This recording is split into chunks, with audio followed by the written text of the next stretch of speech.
అందరికీ నమస్కారం అండి. ఈ మధ్యకాలంలో పిల్లల చదువుల విషయాల్లో, కాలేజీల విషయాల్లో మనం ఎక్కువగా వింటున్నది ఏంటి అని అంటే ఎక్కువగా ఆత్మహత్యలు చూస్తూ ఉన్నాం. హాస్టల్స్లో జరిగేవి ఫుడ్ బాగోలేదని, పిల్లలు సరిగ్గా చదవట్లేదని, వేధించారని ఇలాంటివే మనం ఎక్కువ చూస్తూ ఉన్నాం. అలాగే ఆడపిల్లల కాలేజీల్లో సీసీ కెమెరాలు పెట్టారు బాత్రూముల్లో అని, ఇలాంటివన్నీ మనం తరచుగా వింటూ ఉన్నాం. అయితే ఇప్పుడు ఇలా కొత్త ట్రెండ్ మార్చినట్టున్నారు కొంతమంది పిల్లలు, ఏమైనా కొత్తగా నేర్చుకుంటున్నట్టున్నారు. కానీ ఇది వింటే కొంచెం ఆశ్చర్యంగానే అనిపించింది నాకైతే.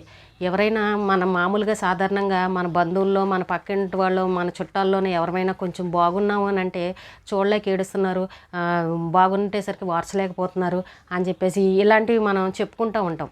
అది ఎక్కువగా పెద్దవాళ్ళ విషయాల్లోనే వస్తుంటాయి, కుటుంబాల్లోనూ. చిన్నపిల్లల విషయంలో ఇలాంటివి పెద్దగా సాధారణంగా ఎవరికి ఉండవు. వాళ్ళ పిల్లలు కదా, వాళ్ళకి ఏం తెలీదు. కానీ కాలేజీ స్టూడెంట్ల విషయంలో కూడా ఈ రోజున చూస్తుంటే నాకైతే కొంచెం ఆశ్చర్యం కలిగింది. ఏంటి అని అంటే ఇంతకుముందు కాలంలో క్షుద్ర పూజలు అంటే చేతబడులు చేయడము, నిమ్మకాయలు, కుంకుమలు ఇవన్నీ రోడ్ల మీద పాడేయడం, లేదంటే దిష్టి తీసి పాడేసేవారని చూస్తూ ఉంటాం. అలాగే లేదంటే ఎవరో చేతబడి చేశారని వినడం, ఆ పల్లెటూరులో ఎక్కువగా ఇలాంటివి వింటూ ఉండేవాళ్ళం. ఈ మధ్యకాలంలో అయితే చాలా వరకు అవి తగ్గిపోయి అప్పుడు బాగా వినేవాళ్ళం.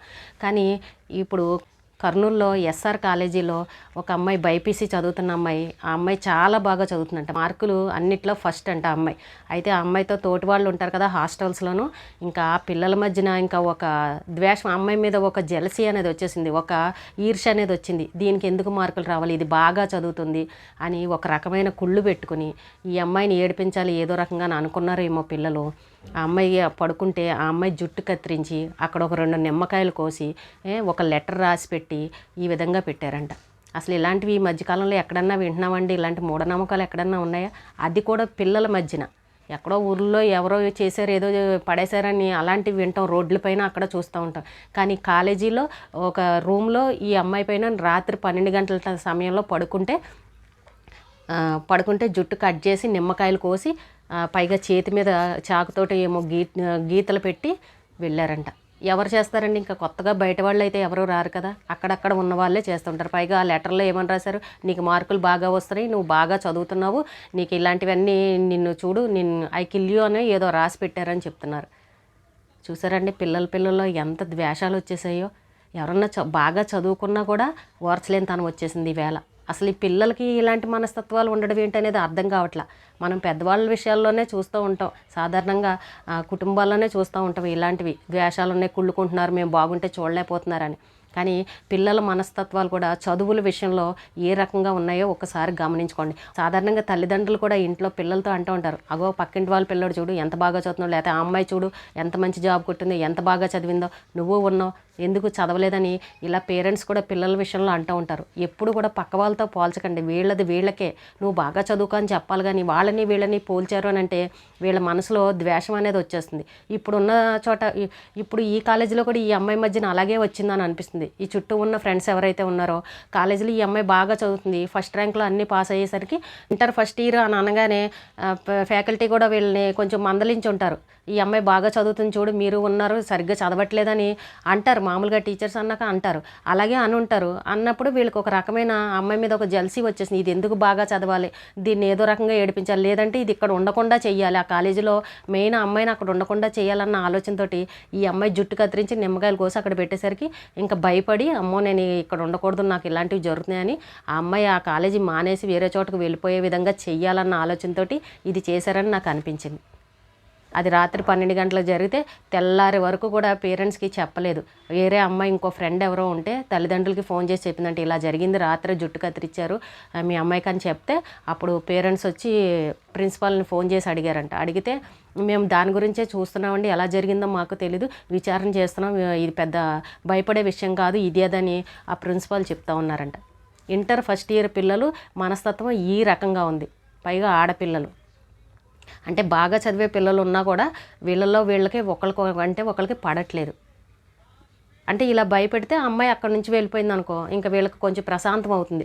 టీచర్లు వాళ్ళు ఎవరో కూడా వీళ్ళని ఇంకా చదువు అని వేధించరు. అదిగో చూడు ఆ అమ్మాయి ఎలా చదివింది, ఈ అమ్మాయి ఎలా చదివిందని వీళ్ళకి కొంచెం ప్రెషర్ తగ్గుతుందని ఈ అమ్మాయిని ఇక్కడ నుంచి వెళ్ళిపోయేలా చేయాలని ఈ ప్లాన్ చేశారనమాట. అంటే ఆఖరికి పిల్లల మనస్తత్వాలు కూడా ఈ రకంగా తయారయ్యాయి. ఎవరైనా సరే పిల్లలకి కొంచెం మంచి విషయాలే నేర్పించండి. ఇంట్లో తల్లిదండ్రులు కూడా ముఖ్యంగా ఒకళ్ళు బాగుపడ్డారు ఒకళ్ళు చదివారు అని కాదు, మనం కూడా ఎలా చదవాలి, మనం ఎలా నేర్చుకుని మనం ఫస్ట్ ర్యాంక్ తెచ్చుకోవాలని మనది మనం ఆలోచించుకుని చూసుకోవాలి తప్ప వాళ్ళు చదివారని ఏడవడం కాదు. మెచ్చుకోవాలి. ఇంకా అలా చదివిన వాళ్ళని నువ్వు బాగా చదువుతున్నావు, నీ టాలెంట్ బాగుందని ఇంకా అలాంటి వాళ్ళని మెచ్చుకోవాలి. కానీ వాళ్ళు చదివారని మనం కుళ్ళుకుని ఏడవకూడదు. కొంతమంది ఇలా కూడా ఉంటారు, మంచి ఉద్యోగం వచ్చినా కుళ్ళుకుని ఏడ్చేవాళ్ళు ఉన్నారు, బాగా చదివినా కుళ్ళుకుని ఏడ్చేవాళ్ళు ఉన్నారు. ఒక విదేశాలకు వెళ్ళినా కూడా మన పిల్లలు ఎవరైనా విదేశాలకు వెళ్ళినా కూడా కుళ్ళుకుని ఏడ్చేవాళ్ళు ఉన్నారు. దాని వెనకాల ఎంత కష్టం ఉంటుందో, ఎన్ని బాధలు ఉంటాయి అనేది వీళ్ళకి అర్థం కాదు. వీళ్ళు ఎప్పుడు చదవకుండా ఎదటి వాళ్ళ గురించి ఆలోచించి ఇంకా ఇంకా ఇంకా ఇంకా వెనకాల ఉంటారు తప్ప ముందుకు వెళ్ళలేరు. కానీ బాగున్న వాళ్ళని చూసి మాత్రం కుళ్ళుకోవడమే వాళ్ళ పనిలాగా ఉంటుంది.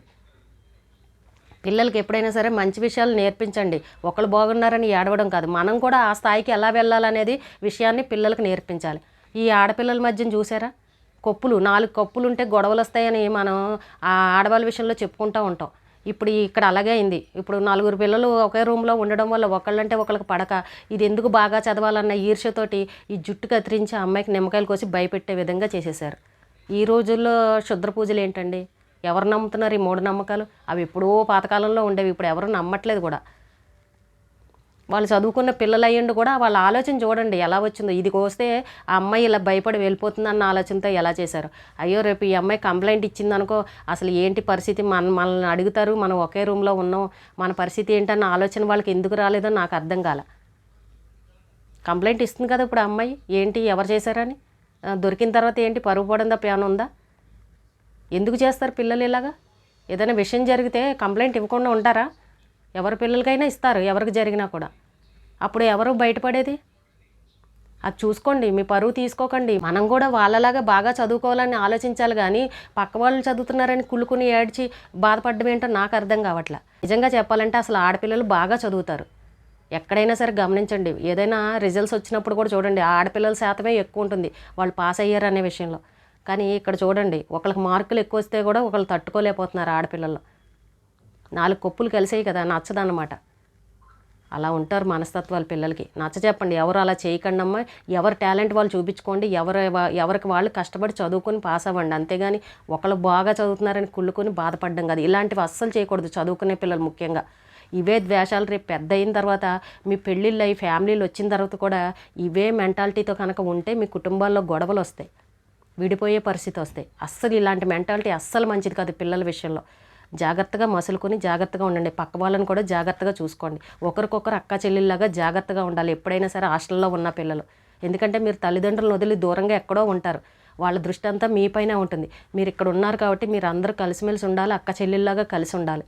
అంతేగాని ఇలా ఒకళ్ళ మీద ఒకళ్ళు ద్వేషాలు పెంచుకుని జుట్లు కత్తిరించడాలు, బట్టలు చింపేయడాలు ఇలాంటివి ఏవి కూడా చేయకండి. ఈరోజుకి ఇదేనండి. రేపు మళ్ళీ ఒక మంచి విషయంతో మళ్ళీ కలుద్దాం.